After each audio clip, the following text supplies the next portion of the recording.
They are the million-dollar voices of movies and TV, but you almost never see them. Most are men with rumbling baritones that make you want to experience what they're selling. And maybe the most amazing, and maybe the best from their standpoint, these people work their vocal magic largely from home.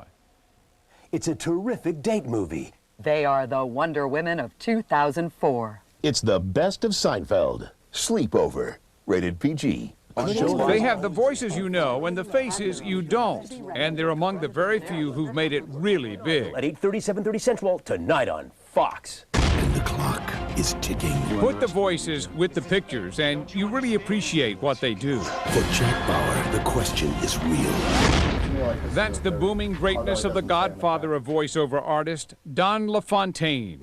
Just listen. The game is deadlier. The action is more explosive. But the attitude hasn't changed at all. Die hard with a vengeance. There's hundreds, maybe thousands of people doing voice work, but only 5 of them are making all the money. Yeah, that's as it should be. I'm sorry, as long as I'm one of the 5, that's as it should be. And he's been at it for decades, for the most part enjoying the anonymity, except, of course, where there's a chance to appear on camera as himself, like in this Fox promo for Arrested Development. The best new comedy of the season, the unanimous favorite. Okay, hold it, hold it. How many more of these things are there? I get paid by the word, you know. 30 more, Don. Okay, let's do this. He's the curmudgeon of the voice field. He doesn't take it too seriously. He still says to me, they pay me this to do that. Without being too specific and without prying, how much money is there in successful voice work? Millions. Yeah. For the top guys, yeah, there's. We watch Don work in a studio, but he and the others with million-dollar voices do most of their work right at home.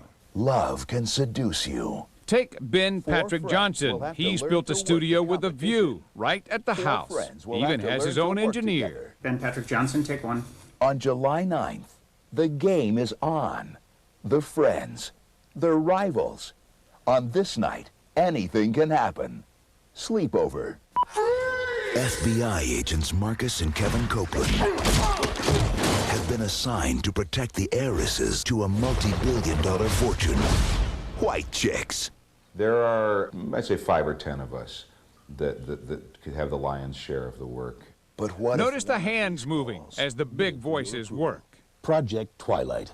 It's all part of perfecting their inflection. Find out when your votes are announced live. And that comes from acting. I started this clinic. I am this clinic. From the small screen, George DeLoio brought his big voiceovers to the silver screen. Thumbs up. See it.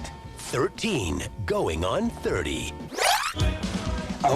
What makes George really stand out is equalese with English and Spanish. Y Jill está contenta. The thing that sold me to the agency was that they said, well, he speaks Spanish, and that's a growing market. And all right, we'll sign him because he does Spanish.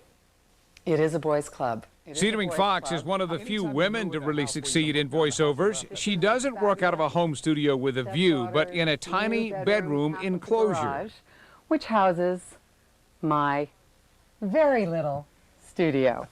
Her equipment is connected via broadcast quality lines to networks and local stations. Women in the City. It's all about the shoes. Tonight at 11. You have to really take it seriously. So when they say voiceover artist, there really is an art to it. I believe there's a wonderful art to it. And Cedering foresees more voiceover work and money for women. And they're a force to be reckoned with. They say every job has its ups and downs. Hope comes alive. But for the top voices working at home and making millions, it's sure hard to find a downside.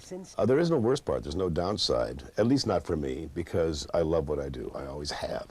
And I consider myself certainly the luckiest person I'd ever met. So how do you break into voiceover work? You'll need plenty of talent, of course, a strong sample reel, a great agent, and a lot of luck.